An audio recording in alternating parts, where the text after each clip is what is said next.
Food is a necessity. Food is a delicacy. Food brings people together. But the production of food requires utilization of inefficient sources of energy. How can we get our favorite foods a spot on our plate in an efficient and renewable way? The answer is solar energy. Solar electric systems can be used to charge batteries, pump water, and power farm operations. Additionally, solar thermal energy can be used to dry crops, heat water, heat livestock buildings, and even assist in growing crops.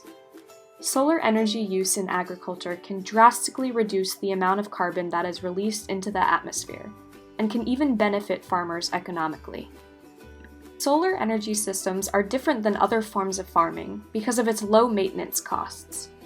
The energy produced through solar panels is essentially free once the initial cost of the system is compensated.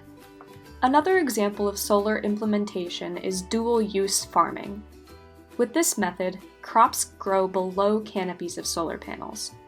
In certain cases, vegetables grown with this method can grow even better than crops that are planted in full sun.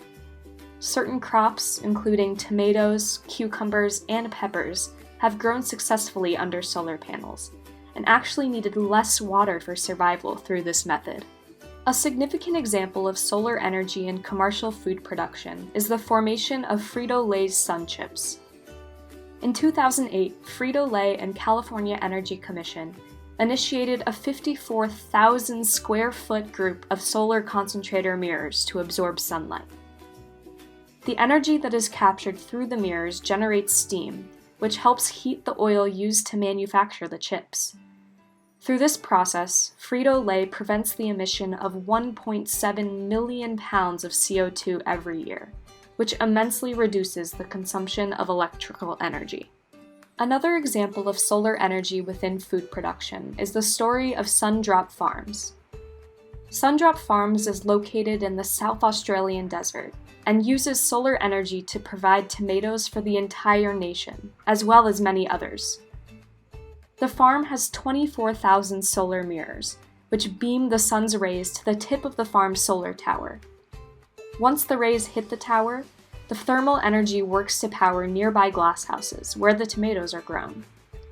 The energy is then used to heat seawater, which generates electricity from the resulting steam. This electricity powers a massive desalination plant, which turns seawater into fresh water to water the tomatoes. The glasshouses are climate controlled, which keeps the fruit at a perfect temperature and allows the farm to produce nearly 25,000 tons of tomatoes each year. One disadvantage of solar energy compared to oil and coal is its steep cost. The cells that make up solar panels are made of silicon, an expensive and unique material with a costly purifying process. Since using solar to generate energy is still a fairly new technology, we have not yet found a cheaper material that can conduct the sun's energy like silicon. As can be seen in this graph, the cost to install solar has actually dropped dramatically, over 70% since 2010. New technologies and a market for solar energy are on the rise, which is making the energy source more accessible to those who could not afford it before. Initial investment may be high, but after that, solar is practically free.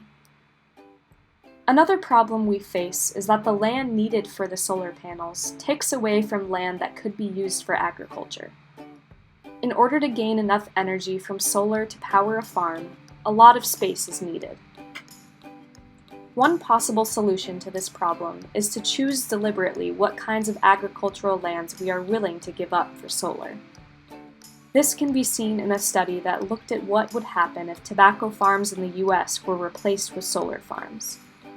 Researchers found that tobacco farms in North Carolina have high solar potential, and justified that if these farms were to be replaced with solar, farmers could make more money, produce cleaner energy, and help eliminate the abundance of health issues caused by tobacco. Solar may be an expensive and demanding technology, but scientists across the globe aren't giving up. There is still much improvement that can be made to increase solar cell efficiency and to make this energy source more accessible to farmers. Through solar cell research and sunlight simulations, scientists are working hard to build a bright future, no pun intended, full of solar energy.